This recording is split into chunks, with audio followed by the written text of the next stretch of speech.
Hello,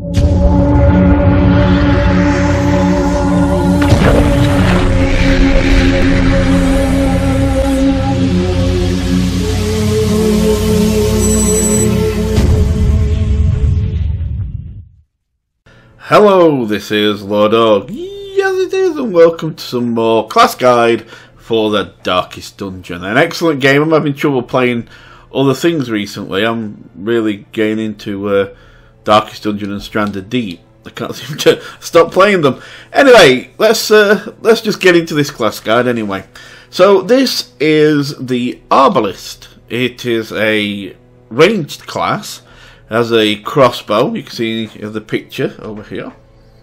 And it's actually one of the easiest classes to play, I think anyway, because it's basically just damage. It's got the utility that it has a little bit of healing with like battlefield bandage here, but it's mainly a damage for built for damage, range damage, which is really good. So let's get it straight into it anyway. It's good. I find that the Arbalest is good for classes that are going to take a lot of hits, because even if you've got a Vestal with you, you can, or a Occultist, you've got your battlefield bandage. You can turn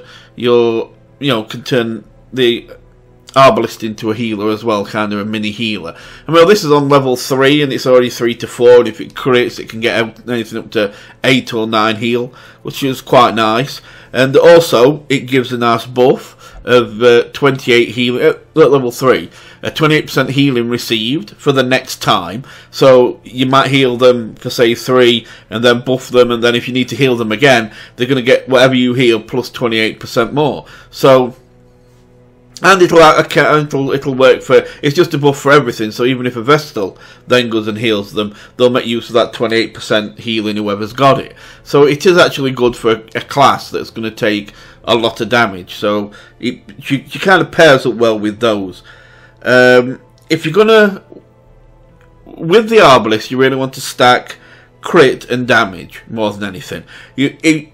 As I said, this is just the way I play. You can play different ways, of course, but the way I play is destroy, destroy, destroy. Cause damage, get things killed, get them done quick. Arbalest is good at hitting the back rows, the stress builders and things like that. So I like to take them down quick. So for that, I stack crit and damage on things that I choose. Usually, probably 90% of the time, 95% of the time maybe, I actually play the Arbalest in slot 4, and then you can have something like your Vestal or your Oculus, or your Cultist in 3, and then of course whatever you're going to use is your attacking classes in 2 and 1. Now, one of the things that the Arbalest really does excel with is people who can mark targets, like Houndmaster, Occultist, which I mentioned earlier, your Bounty Hunter, Man-at-Arms, these kind, because of this Sniper Shot. If you look at Sniper Shot, it says it does 70% damage vs marked targets. So, and you also get a 7% crit vs marked targets. Again, this is at level 3. So, if you've got something that marks a target, like your Houndmaster, like your Occultist, and Man-at-Arms, and Grave Robber, and I think Grave Robber does. Somebody does anyway. Anyway, but you know what I mean. Them that can mark a target, put the mark on them like this. See, this is a sniper's mark. It says mark target. Well, we can put that on. The Arbalest is then going to hit them with 70% damage at level 3. Going to hit them with 70% extra damage to what they normally do. Plus, they get a 7% chance of making that a crit, which is actually a really, really nice boost. A 7% chance is quite high, actually. So that's really good. I might actually cut to the wiki of this to make it easier rather than finding pictures of it and things like that. But anyway, these are what you kind of want to think about using for the Arbalest, maybe for Trinkets. Something like the Focus Ring, because it increases, it gives an accuracy. You've got your Solar Bracers, Legendary Bracers. Also, you've got your bandanas that you can use, like Bullseye Bandana and things like that.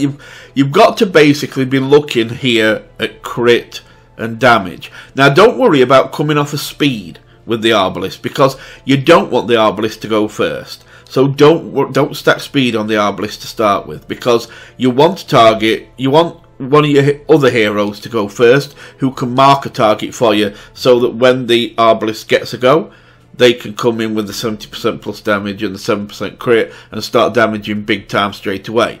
So it would help if they actually go a bit later. So if you put Trinkets in that tend to come take a knock off their speed, but actually give them crit or accuracy or extra damage, then go for that. Don't worry about it, you won't hurt anything.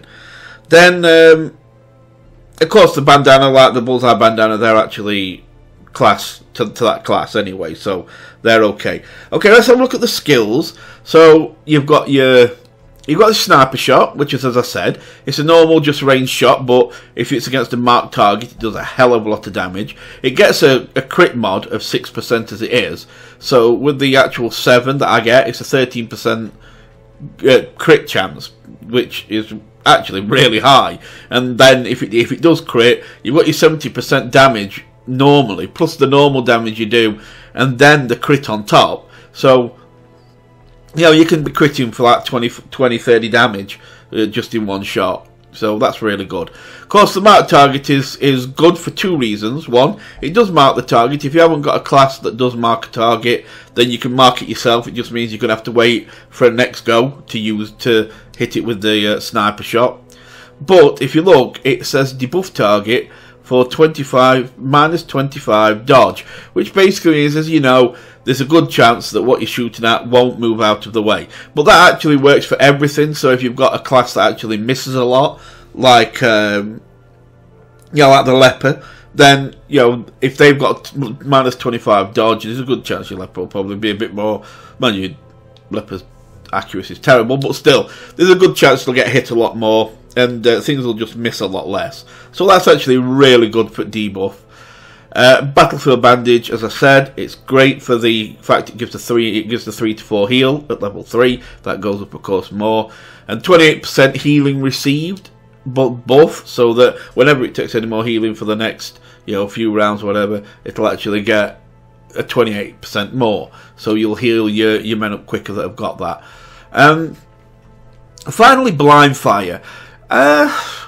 Again, if somebody has marked the target, say you've got a man at arms and he marks a target, then you might be okay to use blind fire on something and get your Arbalest that 4% speed buff, because as you know, the order of things in this game of what turn they go is decided on speed. So give them that speed buff, and they might get to come round a bit quicker and attack a bit sooner, which then of course they can get to deliver this a couple, maybe another 1 or 2 more times before it wears off than they normally would.